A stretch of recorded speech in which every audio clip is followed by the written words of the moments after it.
Hi అండి, happy Diwali అందరికీ. Maximum అందరూ క్రాకర్స్ తెచ్చేసుకునే ఉంటారు. బట్ మాకైతే ఈ ఇయర్ బాగా లేట్ అయిపోయిందనమాట. ఇవాళ మార్నింగే తెప్పించుకున్నాం మేము. ఎందుకంటే మా హస్బెండ్ వాళ్ళ ఫ్రెండ్ వాళ్ళు షాప్ పెట్టారనమాట. ఇంకా అక్కడ నుంచి తెప్పించుకుందాంలే అని చెప్పేసానంటే వాళ్ళు అన్నారు నేను తెచ్చేస్తానులే అని చెప్పేసి అన్నారు. కానీ వాళ్ళు షాప్ క్లోజ్ చేసేసరికి 11:30, 12 అయిపోయిందంట. ఇంకా ఆ టైం అప్పుడు తేవటం ఎందుకులే అని చెప్పేసి అని మార్నింగ్ ర్యాపిడో బుక్ చేసి పంపించారు. ఇంకా మా పిల్లలు పడుకుని లెగిసే టయానికి ఆ పార్సిల్ చూసేసరికి వాళ్ళకి ఇంకా ఆనందం తట్టుకోలేక అన్ని ఓపెన్ చేసి చూసుకుంటున్నారు ఏముంటాయా అని చెప్పి. నేనైతే మ్యాక్సిమం పిల్లలు కాల్చేయే తెప్పించాను అనమాట. ఎందుకంటే నాకైతే చాలా భయం, నేనైతే అస్సలు వాడి జోలికి పోను.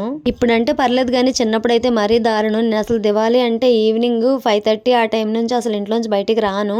ఓ 9 ఆ టైం వరకు అసలు. ఎందుకంటే అన్నీ ఆ సౌండ్లు కానీ లేదా బాంబులు కాల్చితే ఏదో చెట్టు నుంచి మీద పడిద్దా అని చాలా భయం అసలు. నాగుల చవితికి అయితే పుట్ట దగ్గరికి వెళ్ళాలంటేనే భయం వేసేది. బట్ హైదరాబాద్ వచ్చిన తర్వాత అలాంటి సౌండ్లు ఏమీ లేకుండా గుళ్ళో పుట్టున్నా కానీ అక్కడే పాలు పోస్తారు కానీ అక్కడికే వెళ్తాను కానీ ఇంకా బయట బాంబులు కాల్చే చోటుకి ఎక్కడికి వెళ్ళను అసలు. నాలాగే మా పిల్లలు కూడా కాల్చకుండా ఉంటారేమో అనుకున్నాను కానీ పర్లేదు, మా బాబుతో పాటు మా పాప కూడా కాల్చుతుంది. నాకైతే అనిపించింది పోన్లే నాలా కాకుండా కొంచెం డేరింగ్గా ఉంది అని చెప్పేసి అని.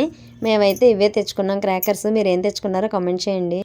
హలో గాయ్స్, ఈ రోజు మీకు ఈ వీడియో నచ్చినట్టయితే లైక్ చేసి షేర్ చేసి సబ్స్క్రైబ్ చేయండి. Bye guys.